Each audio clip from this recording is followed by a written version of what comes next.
மக்கள் அனைவருக்கும் வணக்கம். நெக்ஸ்ட் மேற்கு வங்காளம். இதுதான் நேத்து பீகார் தேர்தல் முடிவுக்கு அப்புறம் அதனுடைய வெற்றிக்கு மிக முக்கியமாக பங்களிப்பு ஆற்றிய தன்னுடைய கட்சி நிர்வாகிகள் மத்தியில் நரேந்திர மோடி அவர்கள் பேசும்போது சொன்ன மிக முக்கியமான வார்த்தை, நம்ம பீகார் தேர்தல் வெற்றிகரமாக நடத்தி முடிச்சிருக்கோம். அடுத்து ஜங்கல் ராஜ் நடத்தக்கூடிய, அதாவது காட்டாட்சி நடத்தக்கூடிய வெஸ்ட் பெங்கால் நோக்கி நகர்றோம். அங்கே நம்ம வெற்றி வகை சூடுவோம். இந்த அறிவிப்பு பிஜேபி இருக்கக்கூடிய அந்த வெஸ்ட் பெங்காலை சேர்ந்த நபர்கள்லாம் சொல்ல, நரேந்திர மோடி அவர்கள் நாட்டின் பிரதமரே தன்னுடைய கட்சி நிர்வாகிகள் மத்தியில் அடுத்து நம்ம வெஸ்ட் பெங்கால் தான் சொல்லியிருக்காரு. இது தேர்தல் களத்தை கொஞ்சமும் தனியாம அடுத்த கட்டத்துக்கு பெரிய லெவலில் ஒரு தீயை மூட்டி விட்டுருக்குன்னு வச்சுக்கோங்க. அடுத்து வரக்கூடிய தேர்தல்கள் ஏப்ரல் மே 2026 ஏப்ரல் மேல வரக்கூடிய மிக முக்கியமான ஸ்டேட்னா இதுதான். தமிழ்நாடு, பாண்டிச்சேரி, வெஸ்ட் பெங்கால், அசாம், கேரளா, இந்த 5 மாநிலங்கள் தான் அடுத்து 2026 ஏப்ரல் மேல வரக்கூடிய தேர்தல்கள்.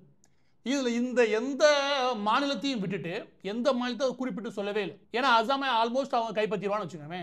மற்ற மாநிலங்களை அவர் சொல்லவே இல்லை. தமிழ்நாடு சொல்லலாம், பாண்டிச்சேரி சொல்லலாம், இல்லாட்டி கேரளா சொல்லலாம், எதுவுமே சொல்லவே இல்லை. அவர் சொன்னது ஒரே ஒரு மாநிலம் மட்டும்தான், அது வெஸ்ட் பெங்கால், அதாவது மேற்கு வங்காளம் மட்டும்தான்.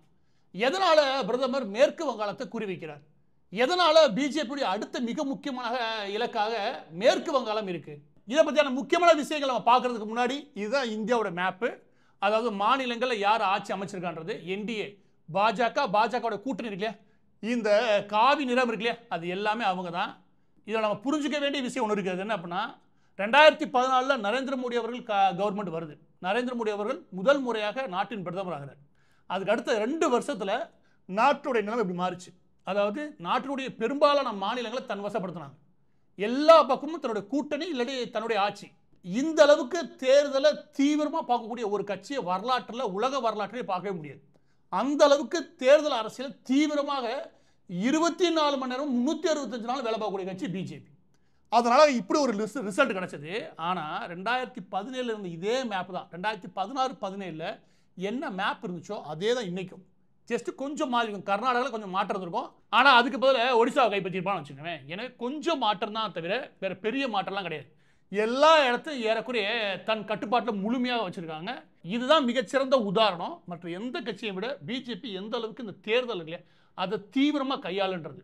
எலெக்ஷன் ரிசல்ட் வந்து இருக்குது. நம்ம ராகுல் காந்தியை காணா, பிரியங்கா காந்தியை காணா, அது நடந்துகிட்டு இருக்கும் போது ஐயா வெளிநாடுலாம் சுற்றிட்டு வந்தாருன்னு வச்சுக்கோங்க. இந்த அளவுக்கு காங்கிரஸ் இருக்கும்போது இன்னொரு பக்கம் 24 தேர்தல் தீவிர கணக்கோட இருக்கக்கூடிய பிஜேபி வெற்றி பெறுறது ஆச்சரியமான விஷயம்லாம் கிடையவே கிடையாது. இதில் கூட்டணி விஷயங்கள் இருக்குல்ல, இதுலயும் மிக தீவிரமானது பிஜேபி. இப்போ நம்ம மேற்கு வங்காளம், வெஸ்ட் பெங்காலுக்குள்ள போலாம். மேற்கு வங்காளத்தை பொறுத்த வரைக்கும் சுமார் 34 ஆண்டுகளாக கம்யூனிஸ்ட் தன் கட்டுப்பாட்டை வச்சிருந்தாங்க. அதில் ஜோதி பாசு அவர்களுடைய அந்த ஆட்சி இருக்கு இல்லையா, அவர் ஆரம்ப கட்டத்தில் கொடுத்தது, அதை பார்த்து இந்தியா முழுவதும் கம்யூனிஸ்டத்தின் மீது தீவிர காதல் கொண்ட நபர்களாக உண்டு. அதுக்கு அடுத்து அது மிகப்பெரிய சரிவை நோக்கி போச்சு. 34 வருஷத்தில் அதை வெற்றிகரமாக அந்த ஆட்சியை முடிவுக்கு கொண்டு வந்தது மம்தா பானர்ஜி அவர்கள். மம்தா பானர்ஜி அவர்கள் கடந்த 15 வருஷமா அதில் ஆட்சியில் இருக்காங்க. ஆனால் கம்யூனிஸ்ட் என்ன பண்ணாலும் அதுக்கு எந்த பெரிய குறைச்சலும் கிடையாது. கம்யூனிஸ்டுகளுக்கே இருக்கக்கூடிய அந்த அடாதடி அடக்குமுறை அரசியல் ஒன்று இல்லையா, அந்த அரசியலை நானும் செய்வேன்னு கடந்த 15 வருஷமா செஞ்சுக்கிருக்கு மம்தா பானர்ஜி.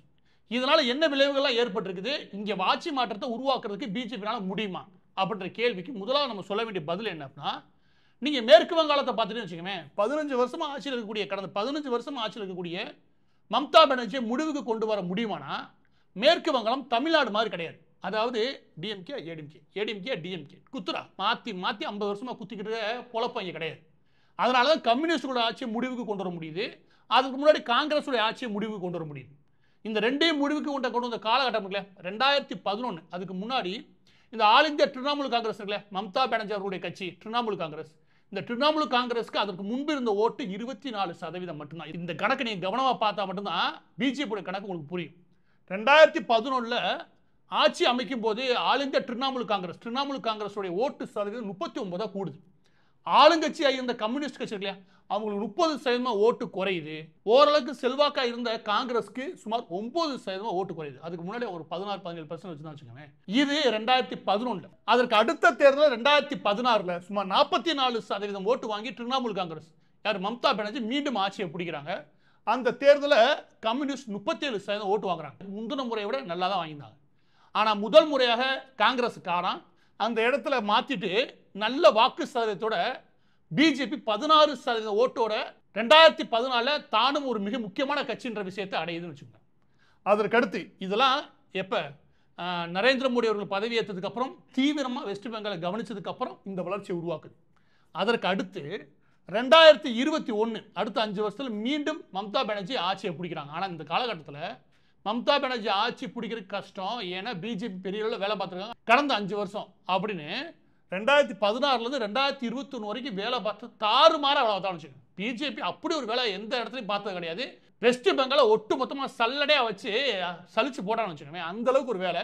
அதனால தான் நீ கவனிச்சு 2021 கம்யூனிஸ்டும் இல்லை, காங்கிரஸும் இல்லை. அதுக்கு முந்தின தேர்தல் 37% ஓட்டு வாங்கின கம்யூனிஸ்ட் ஓட்டு ஒட்டு மொத்தமாக காலி. அது எல்லா பக்கமும் பிரிஞ்சு சுமார் 48% ஓட்டு திரிணாமுல் காங்கிரஸ் போச்சு. ஆனால் எதிர்கட்சியாக வரிசையில் ஒரே கட்சியாக திரிணாமுல் காங்கிரஸை வீழ்த்தக்கூடிய பவர் எனக்கு மட்டும்தான் இருக்குன்னு வந்து உட்கார்ந்தது பிஜேபி. சுமார் 38% ஓட்டு வாங்குச்சு. அதுக்கு முந்தின எவ்வளோ வந்துச்சு? 16% தான். 16% இருக்கக்கூடிய ஒரு கட்சி அடுத்த 5 வருஷம் 38% ஓட்டு வாங்குச்சு. அப்போ எந்த அளவுக்கு களத்தில் விளையாட வச்சிருப்பாங்க. அதுவும் கம்யூனிஸ்டுகள் கிடையாது, காங்கிரஸ் கிடையாது, எல்லாத்தையும் காலி பண்ணி தாங்க மட்டும்தான் எதிர்கட்சி வந்து உட்கார்றாங்க. இந்த 38% இருக்கக்கூடிய பிஜேபி கடந்த 5 வருஷத்துல திரிணாமுல் காங்கிரஸ் மம்தா பானர்ஜியுடைய அந்த ஆட்சி காட்டக்கூடிய அனைத்து கொடூரமான அடக்குமுறைகளையும் எதிர்த்து 5 வருஷமும் களத்துல ஏறக்குறைய அனல் பறக்க பறக்க ஒவ்வொரு நாளும் அரசியல் நடந்திருக்கு. ஒரு நாள் கூட மம்தா பானர்ஜி கவர்மெண்ட் தூங்க விட்டதே கிடையாது பிஜேபி. அந்த அளவுக்கு 5 வருஷம் நடத்திருக்காங்க. எனவே தான் அவங்க நினைக்கிறாங்கன்னா 38% இந்த ஓட்டு இருக்கு இல்லையா, இது 45% அளவிற்கு தொட்டாலே இவங்களால் 168 சீட்டை வின் பண்ண முடியும். சுமார் 147க்கு மேற்பட்ட எம்எல்ஏ சீட் இருந்தாலே ஆட்சியை பிடிச்சிட முடியும். அதாவது பொதுவாக இருக்கக்கூடிய கருத்து கணிப்புகள் சொல்லக்கூடிய விஷயம் என்ன அப்படின்னா 168 சீட்டை ஈஸியாக பிஜேபி இந்த முறை கிராஸ் பண்ணும் 2026 தேர்தல். இந்த குறிப்பிட்ட விஷயத்தை இவங்களால் அடைய முடியுமா? அதாவது இந்த மாநிலத்தில் சொல்ற மாதிரியே முழுமையான வெற்றியை அடைய முடியுமா அப்படின்னா இதுக்கு இவங்க 2024-25 இருக்குல்ல, இவங்க இந்த கவர்மெண்ட்டை பருத்தி எடுத்தாங்க இல்லையா, அதை மட்டும் நீ கவனிச்சீங்கன்னா வேற ஒன்றும் கிடையாது. வெஸ்ட் பெங்காலில் பிஜேபி அறிவிச்ச பந்த் இருக்கு இல்லையா, அதாவது போராட்டங்கள், மாநிலம் தழுவிய போராட்டங்கள் அப்படின்னு சொல்லி அறிவிக்கிறாங்களே, அதை மட்டும் நீங்கள் எடுத்து பாருங்க. இந்த கவர்மெண்ட்டை எந்த அளவுக்கு ஆட்டி படைச்சிருப்பாங்க அப்படின்றது புரியும். அதாவது தமிழ்நாட்டில் அண்ணா நகர், சென்னை அண்ணா நகர் பக்கத்தில் ஒரு 8ஆம் வகுப்பு படிக்கக்கூடிய மாணவி, அந்த மாணவிக்கு ஒரு பாலியல் தொல்லை ஒரு 15 நாளாக ஒருத்தர் பண்ணியிருக்கான். அதுக்கு காவல்துறை அந்த குழந்தைகளை, அந்த குழந்தையோட அம்மா அப்பா இருக்காங்களா, அவங்க கூலித்தொழிலை அவங்களே அடிச்சிருக்காங்க. இது ஒரு சம்பவம். இந்த சம்பவத்தை எடுத்து இங்கே எவ்வளோ போராட்டம் இங்கே நடத்தப்படும் சொல்லுங்க பார்ப்போம். கிடையாது. அங்கே மருத்துவக் கல்லூரியின் மாணவி கொலை செய்யப்பட்ட போது நாடு 10 எரிஞ்சிச்சு. மொத்த மாநிலத்தையும் 3 மாசமா தூங்கவே விடலை பிஜேபி. இதுதான் கட்சி. மக்களுக்கான பிரச்சனைன்னு ஒன்று வந்துருச்சுன்னு வச்சுக்கோங்க, கையில் எடுத்துட்டோம்னா சும்மா ஒரு காட்டுன்னு காட்டினால் ஒளியே மக்கள் எல்லா பேரும் உணர்வான். அதுவும் வெஸ்ட் பெங்கால் முழுவதுமாக அந்த விசாரணை நியாயமாக நடத்தணும்னு சொல்லி. இது என்ன ஆகும் அப்படின்னா, இது எதனால் ஒரு எதிர்க்கட்சி செய்ய வேண்டியிருக்கு அப்படின்னா, ஒரு முறை இப்படி காட்டினால் ஒழிய மற்ற எதுவும் நடக்கக்கூடாதுன்றது அந்த ஆளுங்கட்சிக்கு ஒரு பயமும் ஒன்று வரும். இதுதான் எதிர்க்கட்சி செய்ய வேண்டிய அவசியமான ஒன்று. இல்லைன்னு வச்சுக்கவே நம்மளை யார் கேட்க முடியும், 15 வருஷம் இருக்கும், இன்னொரு 5 வருஷம் இருந்துருவோம் அப்படின்ற மனநிலைக்கு எந்த ஒரு அரசியல்வாதி போறானோ, இல்லை எந்த ஆட்சியாளர் போறானோ, அது அந்த மாநிலத்துக்கே நல்லது இல்லை. அந்த நிலைமைக்கு கொண்டு போய் விடுறானா அவன் எதிர்க்கட்சியும் இல்லை. எனவே ஒரு எதிர்க்கட்சியாக சரியாக செயல்படணும்னா ஒரு மக்களுக்கான பிரச்சனை எடுத்து அதை உண்டு இல்லைன்னு பார்க்கணும். அதை பண்ணாங்கன்னா 2024 நடந்த எல்லா போராட்டத்தையும் எடுத்து பாருங்க, குறைஞ்சது 4-5 மாசம் அந்த கவர்மெண்ட் தூங்கவே விட்டுற மாட்டாங்க. அதே 2024 சந்தேஷ்காலி வன்முறை, அங்கே ஒரு திரிணாமுல் காங்கிரஸை சேர்ந்த ஷாஜகான் நினைக்கிறேன், அவன் அங்கே இருக்கிற மக்களுடைய நிலத்தெல்லாம் பறிச்சுட்டு பாலியல் தொந்தரவுகள் இல்லாட்டி பாலியல் வன்முறைகள் இதில் ஈடுபட்டதாக செய்தி கசி ஆரம்பிச்சு. இதுக்கப்புறம் திரும்ப போராட்டம். இந்த போராட்டம்லாம் 6 மாசம் ஓயவே இல்லை, பெரும் வன்முறையாகவே மாறிச்சு. எந்த வன்முறையும் சந்திக்க தயார், விடுறதா இல்லை அந்த கவர்மெண்ட் அப்படின்னு சொல்லி ஒரு ஆட்டானல. 2024 அது 2 பிரச்சனை மட்டும் கிடையாது, ஏகப்பட்ட பிரச்சனை உண்டு. நான் 2 பிரச்சனை முக்கியமாக சொல்கிறேன். எதனால இவங்க வெற்றி பெறதுக்கான வாய்ப்புகள் உண்டுன்னா, மக்கள் பிரச்சனை எடுத்தன்னு வச்சுக்கவே ஒரு ஆட்டானது இந்த கவர்மெண்ட்.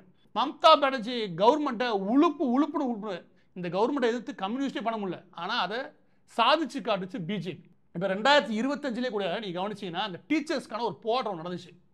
அதாவது அந்த மாநிலத்தில் 26,000 போஸ்ட், அது எல்லாத்தையும் காசை வாங்கிட்டு ஃபில் பண்ணியிருக்காங்க. யார்? இந்த திரிணாமுல் காங்கிரஸ். அதுக்கு ஒரு போராட்டம் நடத்தினா பாருங்க, எல்லா கவர்மெண்ட் ஊழியர் உள்ள வந்து, எல்லா டீச்சர்ஸும் உள்ள வந்து ஒரு போராட்டம். இந்த போராட்டம் முடிவில் எப்படி இந்த கவர்மெண்ட் ரிசைன் பண்ணிடுவாங்க, இதுக்கு மேலே நீ தாங்க மாட்டேன்னு நானே நினைச்சேன். ஏன்னா அந்த அளவுக்கு ஒரு போராட்டம். ஒரு பக்கம் சமூகம் சார்ந்த பிரச்சனை, இன்னொரு பக்கம் அரசு ஊழியர்கள் சார்ந்த பிரச்சனை, இன்னொரு பக்கம் மாணவர்கள் சார்ந்த பிரச்சனை, இப்படின்னு சரியா வகைப்படுத்தி எடுத்து கொண்டு போனாங்க.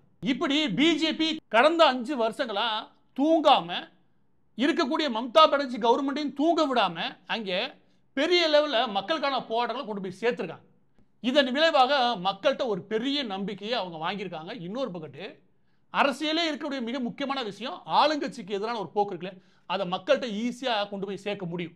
அதாவது எனக்கு ஓட்டு போடுங்கன்னு சொல்றதை விட அவனுக்கே ஓட்டு போடாதீங்கன்னு சொல்லி பேசுறது ரொம்ப ஈஸியான வேலை. இங்கே திமுக காரை பண்ணுவாங்க, பிஜேபி வந்துடும் பிஜேபி வந்துடும். அதாவது அவனுக்கே ஓட்டு போடக்கூடாதுன்றதுக்காண்டி இவன் ஒரு யுக்தி வச்சிருப்பான். இவனுக்கே ஓட்டு போன்ற அந்த நியாயம் சொல்ல தெரியாது. ஏன்னா இவங்க குடும்பமே எப்படி கொள்ளையடிப்பானு ஊருக்கு தெரியும். எனவே இவங்களால கருணாநிதி ஆட்சி மாதிரி தரலாம் சொல்லவே முடியாது. அதுக்குள்ள இவங்க அவனுக்கு போட்டாங்க போச்சு போச்சுன்னு தெரியும் வச்சுக்கோங்க. எனவே இந்த அரசியலையும் சரியா எடுத்தான்னு வச்சுக்கோங்க. அதோட சேர்த்து எதனால மம்தா பானர்ஜி கவர்மெண்ட் முடிவுக்கு வரும் அப்படின்னு கேட்டீங்கன்னா, முதல் பிரச்சனை சட்ட ஒழுங்கு சுத்தமா காலி. ஒரு எம்பி எல்லாம் அடிச்சு சீரியஸா கொண்டு சேர்த்துட்டாங்க. வேற எந்த மாநிலத்தையும் 8 கட்ட தேர்தல் 9 கட்ட தேர்தல் பார்க்க முடியாது. இந்த வெஸ்ட் பெங்கால மட்டும்தான் பார்க்க முடியும். கம்யூனிஸ்ட் ஆரம்பிச்சு வச்ச இந்த கலவரமான ஒரு களம், அந்த கலவரத்தை அப்படியே வச்சிருக்கு இந்த மம்தா பானர்ஜி. ஆனால் வரும்போது மட்டும் என்ன சொல்லுச்சு, இந்த கம்யூனிஸ்டுகளால தான் இது வன்முறை களமாக மாறுது. இதுதான் பண்றதே இப்ப. எனவே மக்கள் மத்தியில் இந்த சட்ட ஒழுங்கு இருக்குல்ல, அது ஒரு பெரிய திருப்தியே கிடையாது. ஆனா அதையெல்லாம் விட பெருசு அந்த டீச்சர்ஸ் ரெக்ரூட்மெண்ட் போர்டுல நடந்த ஊழல் இருக்கு இல்லையா, அதுல மக்கள் சொன்னாலுமே கூட எப்போதுமே இந்த கவர்மெண்ட் பத்தி என்ன வார்த்தை சொல்றாங்க அப்படின்னா, மணி கட்டிங் கவர்மெண்ட். ஏதாவது மணியை கட் பண்ணி வச்சுக்கவே இந்த கவர்மெண்ட்ல ஏதாவது கிடைக்கும் அப்படின்ற பேச்சு பொதுவா எல்லா தலைகளும் இருக்குன்னு வச்சுக்கோங்க. இதுல ஊழல் சொல்லி மாளாது. இவங்க லிஸ்ட் போட்டு எடுக்கலாம், அவ்வளோ பெரிய ஊழல். எல்லா ஊழலையும் மக்கள்கிட்ட கொண்டு போய் சேர்த்திருக்கு பிஜேபி. அதுக்கடுத்து மிக முக்கியமானது இந்த மைனாரிட்டி அரசியல். அதாவது இஸ்லாமியர்களோட வாக்கு வங்கிக்காக எந்த எல்லைக்கும் போறது. அதை ஓரளவுக்கு பண்ணா ஓகே, மக்கள் புரிய மாட்டான்னு வச்சுக்கேன். ஆனா இவங்க ஓவரா பண்ணிருச்சு இந்த மம்தா பானர்ஜி. அதனால மக்கள் மத்தியில் அந்த விழிப்புணர்வு வந்துருச்சு. ஓ, மைனாரிட்டிக்கான இவ்வளவு பண்ணுவ, மற்றவங்களாம் பண்ண மாட்டேன் அப்படின்ற விழிப்புணர்வு அங்கே வந்துருச்சு. தமிழ்நாட்டில் மந்த புத்தியா இருந்தா திமுக அதிமுக அதிமுக திமுக மந்த புத்தியா இருந்தா சரியா வராது. நீங்க திமுக என்னைக்கு அது இந்துக்கள் பண்டிகை வாழ்த்து தெரிவிச்சிருக்கா? எம்.கே. ஸ்டாலின் முதலமைச்சராக உட்காந்துட்டாரு. ஒரு முதலமைச்சர் வாழ்த்து தெரிவிக்கணுமா இல்லையா? தீபாவளி கூட வாழ்த்து தெரிவிக்க மாட்டாரு.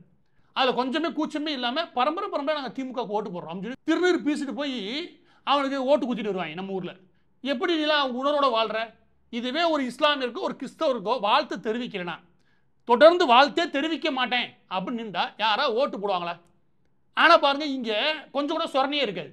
ஆனால் அப்படியான நிலைமை வெஸ்ட் பெங்காலில் கிடையாது. எனவே அந்த விழிப்புணர்வு மக்கள் மத்தியில் வந்துருக்கு. அதுக்கப்புறம் சொல்லி மாளாது ஒரு டாக்டர் இறந்தது, அது கற்பழிக்கப்பட்டு இறந்தது, அதுக்கு அடுத்தடுத்த சம்பவங்கள், இதை வச்சு மாதத்தில் பெண் குழந்தைகளுக்கு பாதுகாப்பே இல்லை அப்படின்ற நிலைமையை மக்கள் மத்தியில் தெளிவாக விதைச்சிருக்காங்க. அது உண்மையும் கூட.